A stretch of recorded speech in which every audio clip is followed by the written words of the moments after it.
साथियों नमस्कार, कैसे हैं आप सब लोग। मज़ामा केम छो कैसा आहेस। साथियों, एक कॉमन क्वेरी रेज हुई है जिसमें ये पूछा गया है कि वाइफ मल्टीपल केसेस फाइल करती है, अल्टीमेटली हम डिवोर्स फाइल करते हैं और वाइफ डिवोर्स का विरोध करती है, ये कहते हुए कि मैंने सिर्फ केस फाइल करके मेरे हस्बैंड को ये जताया है कि वुमेन एम्पावरमेंट है। अगर तुम महिलाओं को परेशान करोगे और ख़ासकर उनको एक्सप्लॉइट करोगे just to fulfil demand of dowry, तो वहाँ पर कानून के रक्षक तुम्हें नष्ट करने के लिए तैयार खड़े हैं। साथियों, जब ये केसेस फाइल होते हैं तो कितना ह्यूमिलेशन जो है हस्बैंड को कॉज होता है, ये ज़रा सोचिए। थाने पहले पुलिस बुलाएगी तो जो कंसर्न कांस्टेबल है फ़ोन करेगा हस्बैंड को, अरे भाई तू बोल रहा है तेरी बीवी ने तेरे खिलाफ कंप्लेंट लिखाई है, थाने आ जा। यहाँ पर इस बात पे मैं जोर इसलिए दे रहा हूँ कि फ्रॉम द इंसेप्शन इस तरह से बिहेव हमारे साथ किया रहता है कि जैसे हम एक बहुत बड़े अपराधी हों, हम एक आतंकवादी हों और हमने एक महिला की लाइफ ख़राब कर दी और वो महिला इतनी प्रताड़ित हुई कि उसको मजबूरन जाकर अब कंप्लेंट लिखानी पड़ी।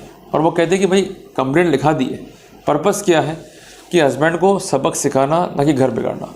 अगर हस्बैंड सुधरेगा नहीं तो जो शेष वैवाहिक जीवन है वो कैसे अच्छा रहेगा। तो कुल मिला के हस्बैंड समझ सके, अपनी ज़िद को छोड़ सके और कानून की जो रक्षा है उसको समझा सकें, इसलिए मैंने कंप्लेंट की। पर जब ये कंप्लेंट्स होती हैं तो मैंने बताया आपको कि जो कांस्टेबल है फ़ोन करेगा जब आप थाने जाओगे कि भाई हमको बुलाया गया था, फिर वो आपको मिलवाएगा बड़े साहब से, फिर बोलेंगे 2 घंटे वेट करो, फिर आपकी वाइफ आएगी आराम से तसल्ली से और आप मर रहे हो गर्मी के अंदर, सड़ रहे हो, या ठंड है तो भयंकर ठंड में ठुठुर रहे हो। फिर वो आके तो बिल्कुल बैठेगी शांति से और ये पूरा का पूरा थाना, हाँ जी मैडम बताइए क्या करना है इसको जेल में डाल दें, चक्की पिछवा दें इससे, यही बातें करते रहेंगे। भाई जब कानून के प्रोटोकॉल बने हुए हैं तो उसको फॉलो करने में कोई रुचि क्यों नहीं दिखाते हैं पुलिस वाले, ये बड़ी दुख की बात है। और प्रैक्टिकल साइंस में चाहे IPC हो चाहे BNS बन गया हो, बट फिर भी ऐसा देखा गया है कि जो कानून की रक्षा करने वाले हैं, जो कानून को इम्प्लीमेंट करने वाले हैं, वो कानून की सही अनुपालना में इच्छुक होते नहीं हैं। और ये बात अधिकांशतः देखी गई है। एक बात मैं स्पष्ट कर दूं कि इवन प्रोविज़न है सुप्रीम कोर्ट के कि आपको CCTV जो है लगाने हैं और उनकी रिकॉर्डिंग्स को जो है प्रिजर्व करना है एक निश्चित टाइम तक, पर उसके बावजूद भी उस जजमेंट की अनुपालना करने में भी कोई रुचि जो है अभी भी वर्तमान में कई थाने नहीं दिखा रहे हैं। इवन अगर रिकॉर्डिंग मांगोगे तो ये कहेंगे साहब कैमरे ख़राब थे, रिकॉर्डर ख़राब हो गया, या प्रॉपर जो है ये स्टोर नहीं हो पाया डाटा, तो जिम्मेदार कौन है, पुलिस या आम आदमी। अगर ये गलती आम आदमी करता तो उस पर लगता चार्ज सेक्शन 201 IPC का, या BNS के तहत कि आपने एविडेंस जो है लोप कर दी। पर यह काम पुलिस कर रही है तो कोई क्या कहे।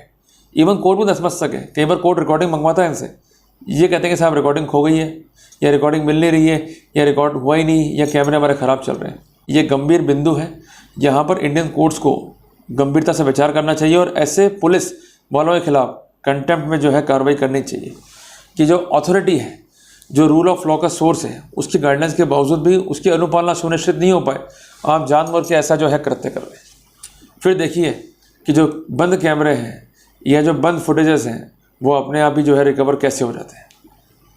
केवल इच्छा शक्ति की बात है, सब काम जो है हो सकते हैं। साथियों, जब थाने पहुँचते हैं हम लोग तो थानेदार के अलावा जो अन्य लोग हैं, मीन्स लड़की के घर वाले, खुद लड़की हमारी बेइज्जती करते हैं, हम पे चिल्लाते हैं और हमको ह्यूमिलेट करते हैं। क्लियर है। और जब डिवोर्स केस फाइल करते हो आप तो डिवोर्स केस में कहते हैं कि हम सिर्फ कानूनी मदद ले रहे थे। पर साथियों, इस कन्फ्यूजन्स को अब दूर किया है ऑनरेबल सुप्रीम कोर्ट ने in the matter of Rani Narasimha versus Rani Sheela के मामले में। जजमेंट है 19/11/2019 का, अपील नंबर है 1981/2019। इसमें पक्षकार जो है शादी के बाद कुछ समय तक साथ रहे, अलग हो गए। अल्टीमेटली वाइफ ने जो है केस फाइल करना शुरू किया, उनको थाने बुलवाया, उसको ह्यूमिलेट किया, हैरेस किया। हस्बैंड ने जो है मजबूर होकर क्रूरल्टी के बेसिस पर डिवोर्स केस फाइल कर दिया। उसका कहना यह था कि मेरा दोष नहीं है, मैंने क्रूरता कारित करी नहीं है, मुझे झूठा फंसाया दिया, थाने बुलवाया गया, मुझे बेइज्जत किया गया और अल्टीमेटली मुझे गंभीर legal and mental cruelty cause हुई है। और जिसकी पुष्टि इस बात से भी होती है कि जो कंप्लेंट्स फाइल थी उसमें अल्टीमेटली मुझे कंसर्न कॉम्पिटेंट कोर्ट से एक्विटल भी मिल गया है।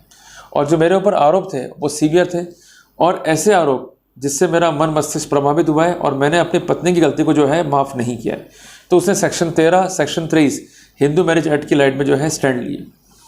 साथियों, यहाँ पर कहना यह था वाइफ का कि मैंने सिर्फ कानूनी मदद ली है, जो मैंने आपको बताया, मेरी ऐसी कोई भी मंशा नहीं थी। और कोई भी आदमी जो है अपराध को दर्ज करवा सकता है और उसमें हर्ज ही क्या है भाई, अपराध को प्रमाणित नहीं कर पाई एक अलग बात है, बट अपराध तो हुआ है ना।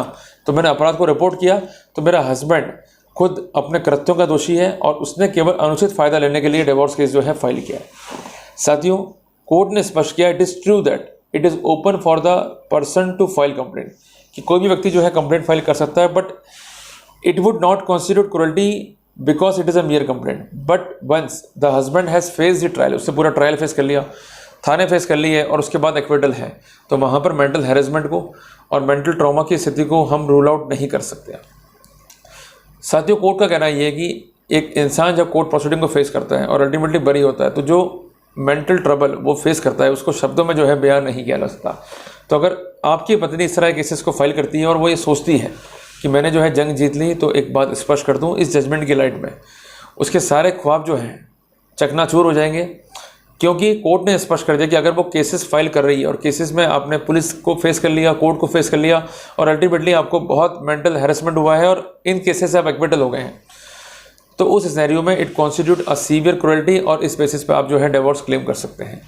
साथियों, एक बात मैं और स्पष्ट करना चाहता हूँ कि जब भी आपकी पत्नी ने आपके खिलाफ केस फाइल किया है 498A IPC का, तो कोशिश ये कीजिए कि अगर 6 महीने 7 महीने में उस केस का निस्तारण नहीं हो पा रहा है, मैं आपको बात कर रहा हूँ प्रैक्टिकल सेंस में, क्योंकि सज़ा जो है वो 3 साल की है, तो एज सुन एज पॉसिबल जो है कोर्ट को निस्तारित करना है। तो टारगेट रखिए 6 से 7 महीने का, कि हम 7 महीने में जो है फ्री हो जाने चाहिए कोर्ट से आफ्टर फाइलिंग ऑफ चार्जशीट। आपको अगर कोर्ट फ्री नहीं कर रहा है तो कैप्सूल नंबर 1 तो हो गया बर्बाद। अब शुरू करते हैं कैप्सूल नंबर 2, इसमें कोर्ट में आपको अर्जी लगानी है फॉर स्पीडी ट्रायल, सारे गवाह एक साथ बुलाए जाए और अगर गवाह नहीं आते तो उनके बयान जो है बंद किए जाए और पीपी की ड्यूटी भी लगवाई जाए कि अगर सरकारी एजेंसी गवाहों को पेश नहीं कर पाती तो वहाँ पर पीपी जो है अपने सर पर गवाहों को पेश करवाने का कष्ट करे।